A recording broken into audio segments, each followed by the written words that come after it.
Welcome to Strategy Simplified. This episode, Recession-Proof Resume, is coming out at a moment in time that is full of some of the most radical social and economic upheaval in recent history, with over 40 million Americans and many more people around the globe out of work, and issues brought to light by George Floyd's death related to systemic racism. We are all having a moment to think about the companies that we want to work for, the kinds of organizations that we want to be associated with, and what we want our resume to reflect in terms of what we've done and what we want to do going forward. In light of this, Recession-Proof Resume will help you think about how to build your story one voice at a time. How do you reshape and rethink your resume in a recession? I'm Jenny Ray LaRue, the Managing Director of Management Consulted and ex-Bain consultant. And at Management Consulted, we've gone through a recession before. So we have a lot of insight into what you should be thinking about right now to reshape your resume in the middle of a recession. I'm looking forward to walking through 3 parts of the resume with you. We're going to talk through structure of a resume and how it should be tweaked and focused in a recession. We'll talk about format of a resume, and we'll finally talk about the content of the resume.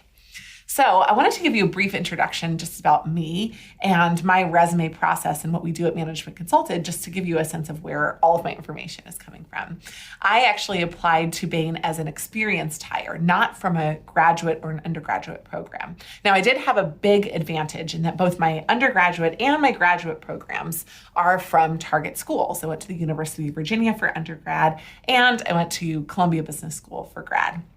But ultimately, our main focus here now is on helping people get into top roles, like product management roles, consulting roles, and the like.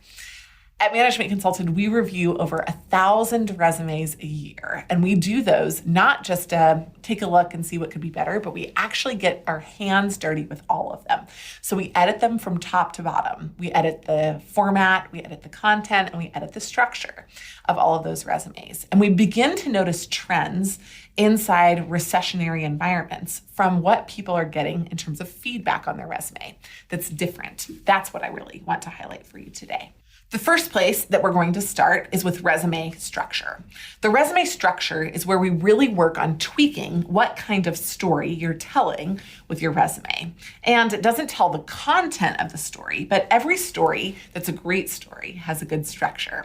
I don't know if you remember in elementary school when you had to map out a story, the beginning, the problem, the escalation, and the kind of crisis moment, and then the resolution or the denouement.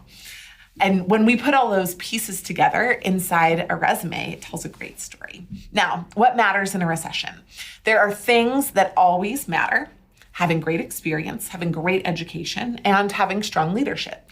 But what matters most in a recession is really the question that we should be asking ourselves. First of all, your experience will trump everything. So if you have an average background, from an average school, an average leadership experience, but great work experience, it will trump absolutely everything in a recession. Why? Firms automatically pull back on professional development, and they pull back on hiring, and they narrow the focus of who they hire to the people who they believe are most mainstream, the most likely to be qualified. In non-recessionary periods, people get more creative. They're like, we should try this kind of artistic degree to do an analytical job. If you remember investment banks in their heyday pre the last recession, they were hiring people that came from all kinds of different backgrounds, like PhDs in neuroscience. And so as firms get more creative in the heyday of economies, they get less creative in non-heyday periods like recessions. So your experience matters ultimately. And this goes to what you need to be putting on your resume, just in the fundamental sections. First of all, if you worked for a brand name company, you need to highlight that on your resume. And if you worked for a company that worked for a brand name company, you need to highlight that on your resume. If you did analytics of any kind, but especially Excel, R, Tableau, Stata, a lot of the core programs, you need to highlight that on your resume, front and center if you can, because analytics was always at a 0.2% unemployment rate, it was super, super tiny. And analytics will probably remain or even go down in terms of the numbers because organizations need to rely on data more in a recession rather than less. You need to demonstrate that you had business understanding. So let's say we see a lot of people that are engineers that work in oil and gas or in other fields. Well, I don't really care that you led a crew of people on 48-hour shifts in the middle of an ocean to optimize something. What I care about is what that did for the business. Was it a cost or was it a revenue generating enterprise? I need you to tell me really clearly how that's focused. And then finally, distinction. So I want to see that you were promoted, that you were offered a request to return, or that you were put into a leadership class at your organizations. And all of those 4 things in the experience category are the first place that we focus. And whenever possible, as long as you have great experience, when you're not applying in an on-campus role, you put experience first. Education is also going to be important. The pedigree of your organization, whether you did quantitative coursework, performance being top. And then finally, leadership is going to be important. I'm going to want to see that you did something outside of your experience and your education. In general, people that have this third dimension that lead outside of the classroom are more durable, more flexible, more adaptable in situations of great change like we see in recessions. So we're going to look at how you led people, how you managed budgets, how you directed impact, and ultimately how you made a professional experience out of something that was not paid or not graded. If you're in school or graduating, you're going to put your heading at the top, your name and your contact info, and your contact info is going to be the location, school or non-school that is the closest geographically to the place that you're applying. The education part is generally going to come first. If you're going through on-campus hiring, it's a message to them that you're applying for a role that is only open to students. Then your work experience, and then in a separate section, your leadership experience. Let me make it very clear. I don't want to hear about entrepreneurial experience and work experience in 2 separate sections. I don't want to hear about community and professional leadership in 2 separate sections. I want 3 total core sections of the resume: education, experience, and leadership, and I want them in that order. Publications and presentations are appropriate if you're a PhD or an advanced degree. Otherwise, no real estate needed for that. And then the final section of the resume is a personal section. Some people don't have one, and some people need theirs to be bulked up. In the personal section, we look for things like your languages, your community involvement that doesn't fit in other places, any specific and vivid interests that you have that would be great conversation starters, and any technical skills. Now, in contrast, if you are an experienced hire, I'm going to have you put your heading, your name, and your contact info first. An overview, if you have more than 3 core work experiences where you need to pull out themes, whether they're branded or non-branded, having those work experiences can be super helpful. And then there are going to be 3 sections: experience, leadership, and education, in that order. Now, the only exception to that is if you went to a super pedigreed institution like an Ivy League school or a major engineering university, and you have better pedigree rather than your version of the experience that you've had. For example, maybe you had great experience, but it wasn't name brand. I probably would put your top university there, as long as you have not been out of school for more than 2 years. Finally, there's going to be a personal section, and in it will be the same stuff as if you were graduating from a university. There are a couple of key substructure reminders that you need to keep in mind when you're thinking about the structure of your resume. First of all, you're going to do reverse chronological structure inside each of the sections. Do not make the resume skills-based or choose based on what you think is the coolest. Balance is a big focus when we think about structure. So not only do we think about the 3 core sections and then the last personal section, but we try to make sure that each of those sections is quite evenly weighted throughout the resume. The level of detail in your documents is also really important. 3 to 5 bullet points and 2 levels max of the bullet points. In addition, you can make sure that you use double entries, double degrees, promotions, or return offers to effectively put more experience onto your resume. Remove any irrelevant experience. If you are a barista, love you, don't want to hear about it. And then push entries to bullet points if there are too many sub-entries, maintaining that focus on the balance.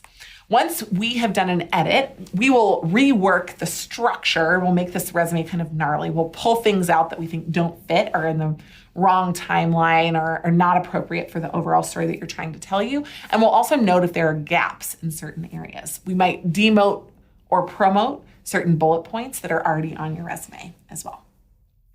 Consulting resume format is the next thing that we want to think about. Now, in a recession, there are just a couple things that matter for format. Number one, the tolerance for any mistakes in a recession goes to 0. Font size, tabs, spacing, using lines that you've pasted on your page and having them end up in the wrong place. Unforgivable sins in this kind of environment. So you have to make sure that your format is a perfect format. That's the first P. The second P is a professional look. And in general, people favor not creativity, not standing out, but professionals. And so there is a preference for serif fonts, Times, Garamond, Georgia. Those fonts stand out and look better on a resume, and those are more serious and weighty fonts in this kind of situation. In addition, your font needs to match your cover letter, so there's no tolerance when you send in this higgledy-piggledy package. And then finally, the third P is pointing the way. Emphasize key things with bold and caps so that in your resume you have the right things bolded, capped, or ultimately also italicized. And you want to de-emphasize others by putting them lower on the page, not bolding them, or putting them further into lines. Some key resume formatting tips include the length of your resume. We get asked this a lot. Isn't a 2-page okay? What about a 3-page? Here's the reality. In a recession, people read more resumes. So what do you want to do? Do you want to be read or not read? Our goal is a 1-pager for everyone. Now, for some people, if you have very substantial work experience, I'm talking 10 to 15 years at pedigreed institutions where you held substantial project-based roles in more than 3 of them, sometimes we'll do a 2-pager. But still, a 1-pager can often be effective, and that's really what we're looking for. In addition, your margins need to be about 1/2 inch at a minimum. The font size 10 to 11.5. Spacing should be single space with at least 1/2 line between each entry. The color needs to be black and white, and the font should be sans serif, including Arial, Narrow, or Calibri only in situations where your university requires it. Like I mentioned before, serif fonts are in vogue. Finally, consulting resume content is a huge can of worms, and I'm going to open it a little bit. But our focus when we're thinking about content is really making sure that the right stuff is on your resume and where you're missing it that we let you know. So once we've got your structure in place and we've reworked the order and the positioning and the sections for everything, and then once we've done your formatting to make sure that it looks like an adult resume with all of the appropriate things that that involves, the last thing that we spend most of our time on is your content. Now, what matters in a recession? What are we trying to call out so that people see it immediately? Number one, did I mention that the unemployment rate for analytics is unlikely to be tiny? It's unlikely to even be there. I mean, if it is there, it's going to be tiny.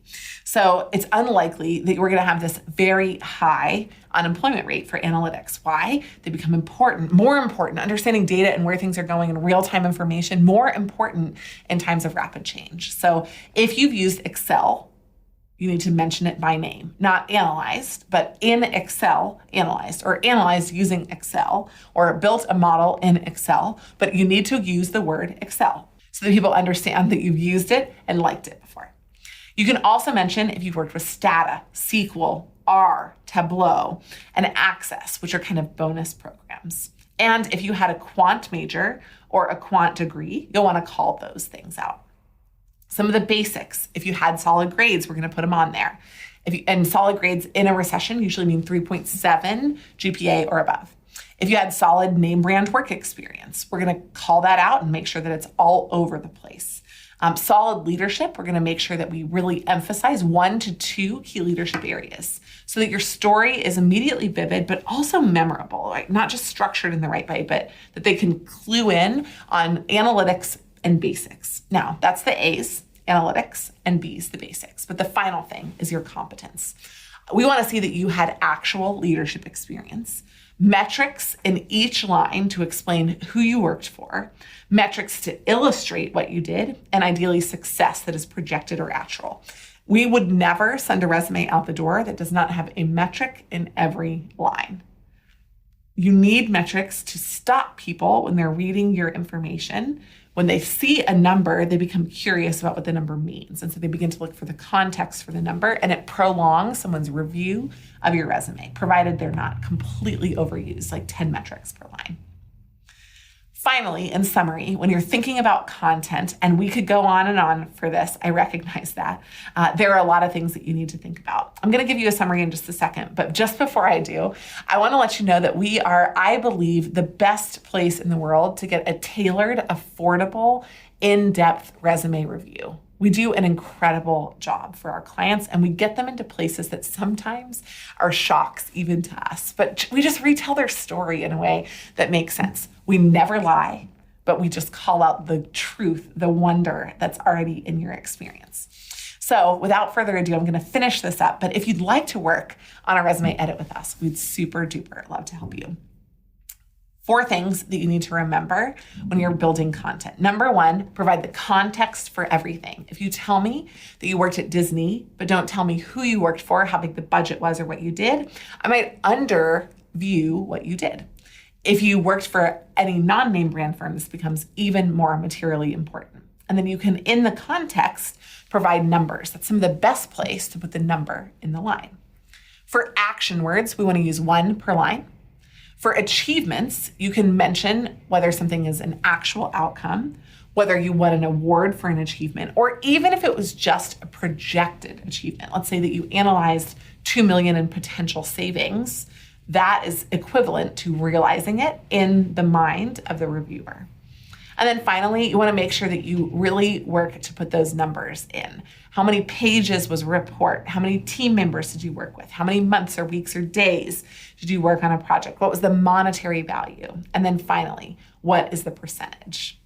Ultimately, we know that your resume might need a lot of tweaks, and we would, again, love to work on it.